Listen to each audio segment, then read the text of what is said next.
নমস্কার, আপনারা দেখছেন নিউজ লাইন। ক্ষতিপূরণের দাবিতে রাস্তায় টায়ার জ্বালিয়ে বিক্ষোভ স্থানীয়দের। উল্লেখ্য, গোয়ালপুকুর তাজপুর এলাকায় পরপর দোকানে লরির ধাক্কায় ক্ষতিগ্রস্ত হয়ে পড়ে 6টি দোকান। এই ঘটনায় 2 ব্যক্তি গুরুতরভাবে জখম অবস্থায় চিকিৎসাধীন রয়েছে। অভিযোগ, এই ঘটনায় গাড়ি মালিকের তরফে তেমন কোনো ক্ষতিপূরণ পায়নি। এমনকি যারা চিকিৎসাধীন অবস্থায় রয়েছে তাদেরও কোনো সহযোগিতা না হওয়ায় তাজপুরে রাজ্য সড়কে টায়ার জ্বালিয়ে অভিযোগ অবরোধ করে বিক্ষোভ দেখাতে শুরু করে ক্ষতিগ্রস্ত পরিবারের পাশাপাশি স্থানীয় বাসিন্দারা।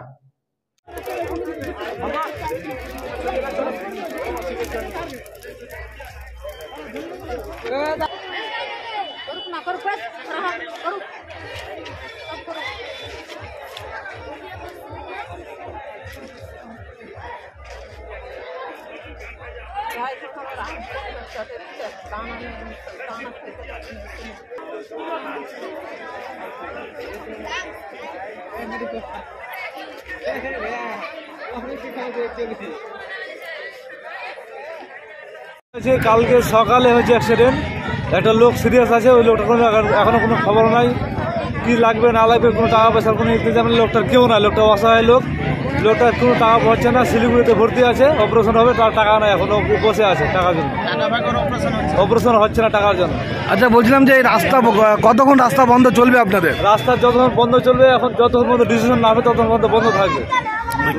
কি দাবি রয়েছে আপনাদের? আমরা চাচ্ছি যে পেশেন্টের কাছে পৌঁছানো হোক, আর যা ক্ষয়ক্ষতি হচ্ছে তা ভরপাই হবে। আচ্ছা, বলছিলাম পেশেন্টের কি হবেন আপনি? পেশেন্ট আমাদের গ্রামের, আমাদের বিয়ের সম্পর্ক হবে। বলছিলাম যে কয়জন? একজন পেশেন্ট আর একজন মালতী অল্প হয়েছে, আর যেটা এখন শিলিগুড়িতে ভর্তি আছে পুরো সিরিয়াস আছে। আচ্ছা, একটা মোটরসাইকেল গেছে। মানে কি অবস্থায় আছে উনি? অবস্থা খুব খারাপ আছে, এখন পর্যন্ত লোক পৌঁছে না। কোথায় ভর্তি আছে? শিলিগুড়ি মেডিকেলে ভর্তি আছে। তাহলে এখন কি চাচ্ছেন? এখন আমরা চাচ্ছি যে ওখানে ট্রিটমেন্টটা হোক, অপারেশনগুলো হবে। টাকার জন্য অপারেশন হচ্ছে না, ওটা অপারেশনটা হোক। তাহলে আপনাদের দাবিটা কি? আমাদের দাবি আগে পেশেন্ট ঠিক হবে, তারপরে দোকানের যেগুলো ভাঙচুর হয়েছে ওগুলো ভরপাই করবে। আমাদের জনগণ হয়েছে তার দিবে। কে দিবে? গাড়ির মালিক দিবে। আচ্ছা, আপনার নাম? আমার নাম এমডি জলিল। বাড়ি তাজপুর।